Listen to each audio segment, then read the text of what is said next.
മക്കയിലെ ജിന്ന് പള്ളിയിലെ ഡീറ്റെയിൽസ് ആണ് കേട്ടോ നമുക്കിന്ന് ഉസ്താദ് പറഞ്ഞു തരാനായിട്ട് പോകുന്നത്. സല്ലല്ലാഹു അലൈഹി വസല്ലമ തങ്ങള് ഖുറൈശികളെ ദീനിലേക്ക് ക്ഷണിച്ചോണ്ടിരുന്നത്. അപ്പൊ ഖുറൈശികള് വരുന്നില്ല. നബിതങ്ങളുടെ ഹൃദയത്തിൽ ഒരു പ്രയാസം. അപ്പൊ അള്ളാഹു താല ജിന്നുകളെ നബിതങ്ങളിലേക്ക് തിരിച്ചു. ഖുർആനില് സൂറത്തുൽ ജിന്ന് എന്നും പറഞ്ഞൊരു അധ്യായം ഇருக்கு. ഖുൽ ഊഹിയ ഇലയ്യ അന്നഹു ഇസ്തമഅ നഫറുൻ മിനൽ ജിന്ന്. ആ ബോർഡിൽ എഴുതി വെച്ചിട്ടുണ്ട്. ഖുൽ ഊഹിയ ഇലയ്യ അന്നഹു ഇസ്തമഅ നഫറുൻ മിനൽ ജിന്ന്.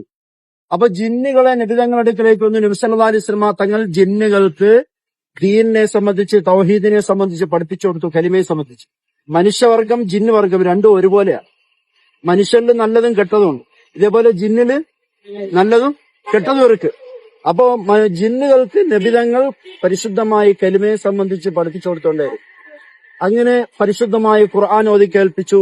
അവര് പരിശുദ്ധമായ ദീനിലേക്ക് ക്ഷണിച്ചു. ഈ രീതിയിൽ ജിന്നുകൾക്ക് നല്ലൊരു തർബിയത്തിന് നബി സല്ലല്ലാഹു അലൈഹി വസല്ലം തങ്ങൾ ഇവിടെ വെച്ചു കൊടുത്തു.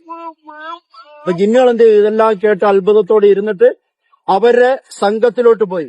എന്നിട്ട് അവർ പറഞ്ഞെന്താണെന്നറിയോ? ഖാലു ഇന്നാ സമീഅന ഖുർആനൻ അജബൻ യഹ്ദി ഇല റുശ്ദി ഫആമന്നാ ബിഹി വലൻ നുശ്രിക ബിറബ്ബിനാ അഹദാ.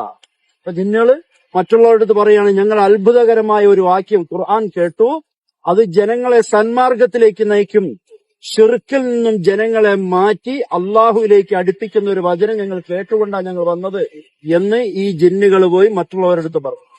അപ്പൊ അവരും കൂടി അതിലേക്ക് വരുന്നതിന് കാരണമായി.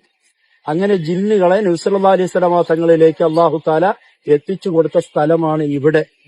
അങ്ങനെയാണ് ഇവിടെ ഈ പള്ളിക്ക് പേരെന്തെന്ന് വന്നത്? മസ്ജിദുൽ ജിന്ന്. എഴുതി വെച്ചിട്ടുണ്ട്, മസ്ജിദുൽ ജിന്ന്.